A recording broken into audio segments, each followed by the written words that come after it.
Hey guys, welcome to another example sa atong Bernoulli's equation. So again, remind lang nato ato self that there are two uh, types of Bernoulli's equation na ato ang pwede mabuhat, whereas in terms of x dependent variable and y dependent variable. Okay, so dapat atong equation will be written as dy then plus p xy then equal to q x y raised to n. Okay. And sorry, kulang ta. This is dx. Okay. Then equal to q x y raised to n dx. Okay, mao na to ang first step. So for this one, again, pwede na to ni i-write atong equation or atong y prime as dy over dx, then plus 4 over x, then y, then equal to x cube y squared. Then multiply both sides by the dx. Okay, almost the same with the first example. Sorry. Then we have dy plus 4 over xy dx, then equal to x cubed y squared dx. Then i-determine na nato kung kinsa si p, si q, si n, si 1 minus n, and si z. Okay, this is equal sign.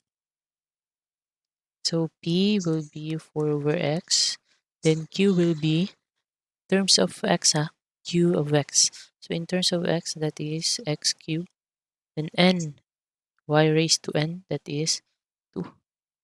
Then 1 minus n will be negative 1, and z will be y raised to 1 minus n, that is negative 1. That is negative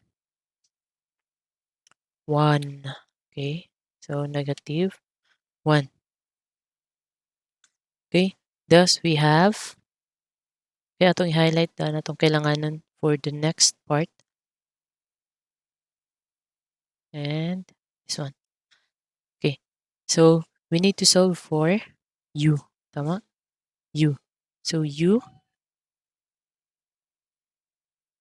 will be our integrating factor, whereas e raised to 1 minus n, then square root of p dx. Okay, then our 1 minus n is negative 1, then function of 4 over x, then dx, then equal to na e, then naatay constant of 4, that is negative 1 will be negative 4, kaya ito i-factor out, and integration of dx over x will be ln x. Again, we have e in terms of ln, so we can simplify this one. So e raised to ln x raised to negative 4, and e raised to ln will become 1. Then u will become x raised to negative 4. Okay? And magamit na to siya sa last part. Okay? After the integrating factor, then we need to get the equation of zu. Okay? So, kung na-remember ninyo to, zu is equivalent to 1 minus n, then integration of q u dx plus c. Whereas ato ang z, u, and q is given na sa ato ang gipang highlight. Okay, so z will become y negative 1, then u is x raised to negative 4. Then again, 1 minus n is negative 1. Then integration of q, that is x raised to 3. Then u is x raised to negative 4. X plus c. Okay, so for this one, pwede na to siya ma-write as y raised to negative 1 over x raised to 4, or copy lang sa nato.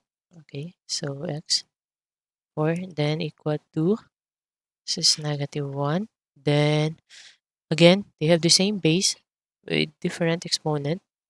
So, pag same base sila, so gina nato ay naka-multiply, we have to add the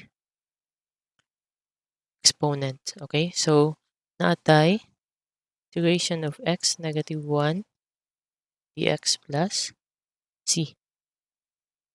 Okay? Then, integration of this one is also the same with, di ba?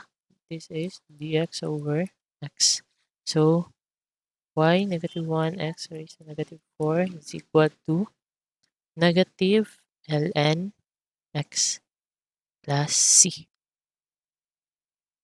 Okay? It's either uh,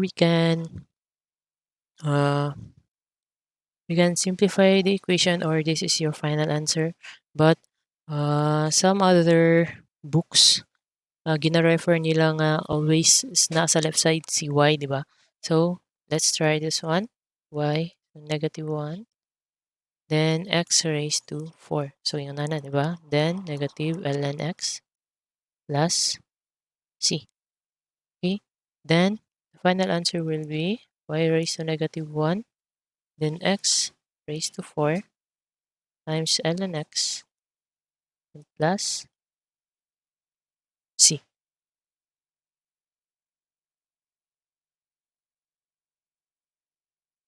And this is your